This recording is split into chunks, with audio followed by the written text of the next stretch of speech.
Do you want to reply to notes on Instagram? You can reply to someone's Instagram notes with just a few simple steps.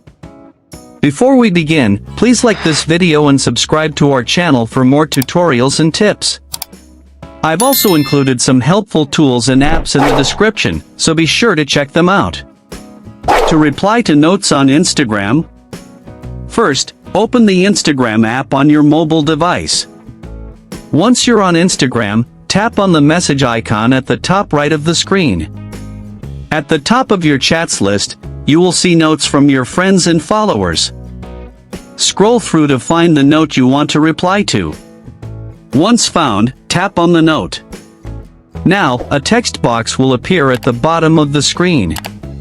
Type your reply message in the box. You can add text or emojis.